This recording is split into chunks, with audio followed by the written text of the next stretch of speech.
Hello, my name's Adam and these are my 3 top favourite plants for 2025. So my first pick is Trachycarpus fortunei, or Chosen palm. I adore this palm for the simple reason that it is incredibly hardy. It can go down to minus 20 degrees centigrade. I went abroad many years ago for one of the first times and I saw palm trees everywhere.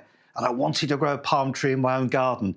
But many palm trees aren't hardy. This is incredibly hardy in the UK, taking those punishing temperatures, but also it's very drought tolerant. And in 2025, this year, when we had a super dry summer, this thrived. It didn't mind the drought. In fact, it grows well in a beautiful sunny position in really well-drained soil. And even at this size, it will go down to minus 10, minus 15 degrees centigrade. They originate from the foothills of the Himalayas, so they're used to cold weather. Year on year, they'll get bigger and bigger. They can flower for you as well, and the leaves could become really huge. So for many reasons, I adore this plant, but the main one is I know I can have that tropical jungle look in my garden year after year after year, and I don't need to worry about how cold the winter might get.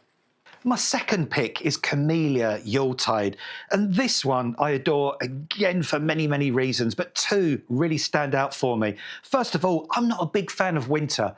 Not my favourite time of year, so I really adore plants that are evergreen, that even on a dull, cold winter's day are still covered in leaves that are shiny and glossy. And this camellia does that very easily. But the second most amazing thing about this plant is that in the middle of winter, at the coldest, meanest time of year, it puts out these beautiful flowers. Now, camellias come in all sorts of flower sizes. Some are super double and really voluptuous, but this, the simplicity of it, that's what I adore. Single flowers, bright yellow stamens in the middle of winter, bringing joy, and those flowers contrast beautifully well with the foliage. It just needs an acid soil or an acid compost. It doesn't get too big, but it is just such a nice plant for the darkest time of year to lift your mood, lift the garden, and just make you smile when you open the curtains in the morning and just see its beautiful flowers and fabulous foliage.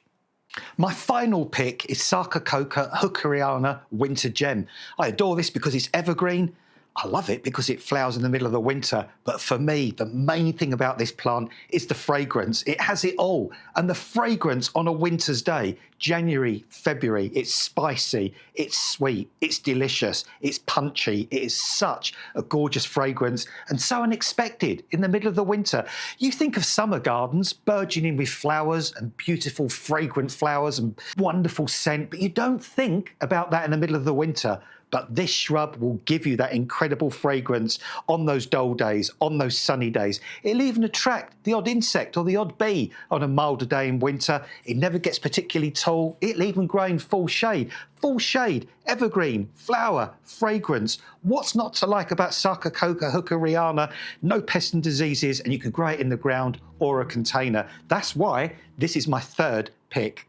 These are my top pick for 2025, my most favourite plants during 2025, but I'm looking forward to 2026 when we have loads more new plants. Who knows what my favourites might be in 2026, but what we would like to know, what are your favourite 3 plants?